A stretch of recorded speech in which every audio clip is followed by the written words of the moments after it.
up on the screen here, or you could go to pollev.com/Alyssa Darden 746. So we're just kind of curious to see where people are starting. To be totally honest, there's no shame in starting at Google or Google Scholar or Wikipedia or wherever. And we'll see if things come through. Let's see. I don't see anything coming through yet. But if it's not going to work for us, we can just also put it in the Zoom chat.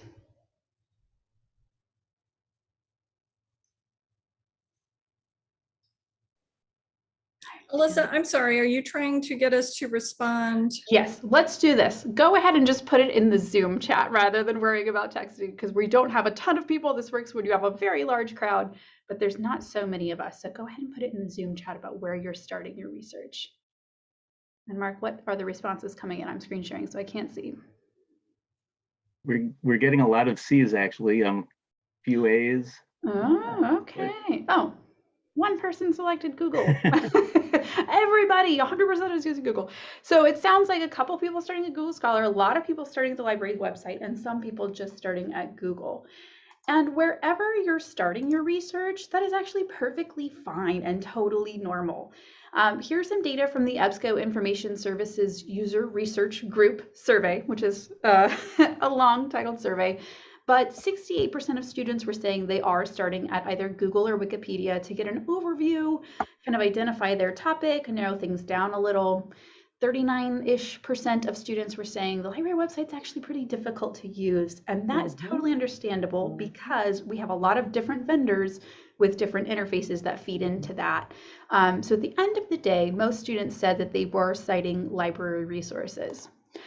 But we're going to talk to you a little bit about, unlocking library content wherever you're starting, wherever you're using it, whether that's library databases, Google Scholar, general web searching, or if you have to look up a DOI. So Marc can kind of walk us through what all that looks like. So if you do want to use Google Scholar for your research, whether it's starting or after you use the library database just as a second option for searching, you can actually link it to the Franklin University Library. If you go to that hamburger menu in the upper left and you select settings, there's an option for library links. And if you click on that, you'll get a search bar. If you type Franklin University in there and select the checkbox next to the Read at Franklin University option, once you save that, then when you do a search on Google Scholar, the next screen will show you the results you'll get. And you'll see that Read at Franklin University link on the right side. If you click on that, it will actually take you to the article through the library's database, and you'll get a page that looks something like this. The exact way it looks will depend on the database, but basically you'll have an option to access the article. Download PDF is, I think, fairly obvious that you'll get the PDF, but the article link will actually take you to the article on the database, which you may want to use if you want to use the option to export to RefWorks from the database. There's also an option at the bottom to view article in context, which you can click on, which will actually show you the article with all the other articles in the journal around it. So you can just see, because sometimes articles may have themes, so you might find some helpful articles that way. If you don't want to use Google Scholar, but you're just using Google to go directly to the journal's website, we also have something that will help you with that. This is a browser extension called libkey Nomad, and you do have to install it as an extension on your browser. And then once you do that, it's going to ask you to select your university. You just select Franklin University. Why don't we introduce Rachel, and then when Rachel is done. Anyway, so that'll take you. You'll link it to Franklin University, and once you do that, when you search for an article on the library's, on the journal's website, you'll see a results page that looks like this. Now, not every journal is linked to this libkey Nomad, but they do have a large coverage. And it basically, if you see that little blue box in the lower left corner with the green teardrop, that's telling you that libkey Nomad is recognizing it. There are a variety of options that you may see in that box, and the next screen will show you the options.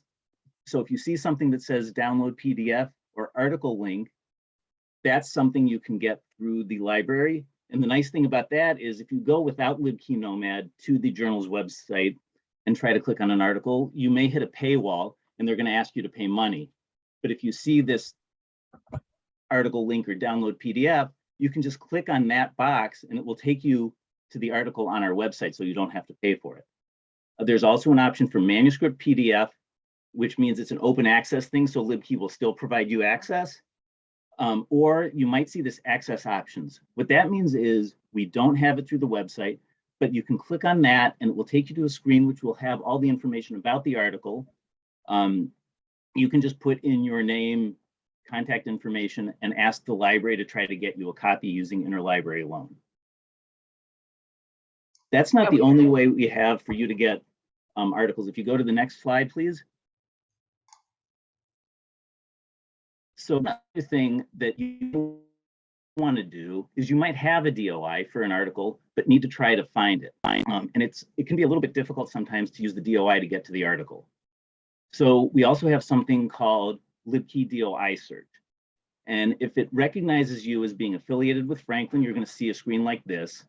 But if you don't, you'll just get a general screen, which the next screen will show you. And you put your DOI in, and when you click search, if it does this where it doesn't recognize you, you can go on to the next screen and you'll get a result like this.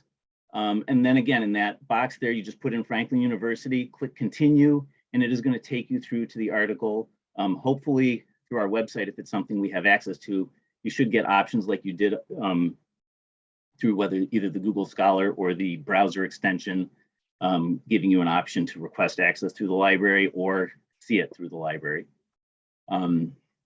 If you want to try to get to this or other information about libkey, if we go to the next slide, you can actually find all this information using the library's research guides. If you go to the library website, which is library.franklin.edu, and click on research guides in the left-hand menu, and then select libkey, it's going to open up our libkey research guide. And on that research guide, which you can see on the next screen, we have a link to the libkey DOI search. So you don't have to try to remember how to find it. You can just go there and click on that link. It also has information on the libkeynomad browser extension, which you can select if you want to try to get through to the extension that way. And that way you don't have to try to search through it on the add-on store for whichever browser you're using.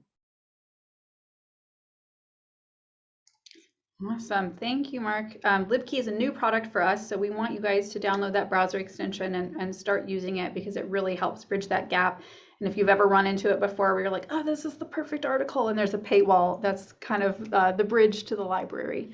So just to make sure that you are leveraging the library support that's available to you, you have a lot of options, whether that's research coaching, that's a little bit more of a deep dive one-on-one with a librarian.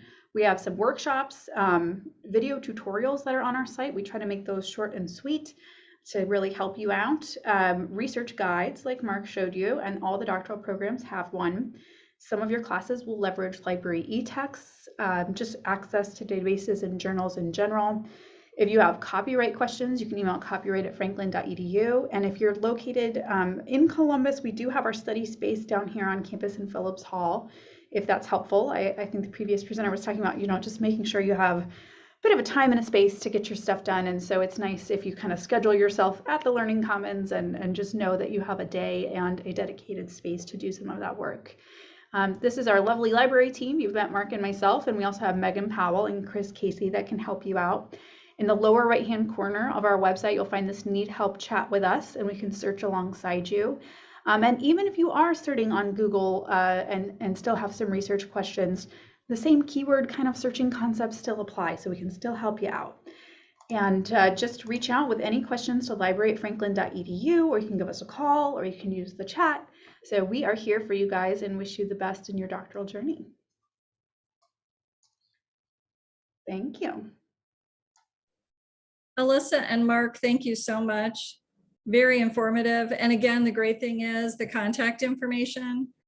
Everyone knows where to find you if they have any questions. I'm not seeing any questions in the chat, but let me look again very quickly.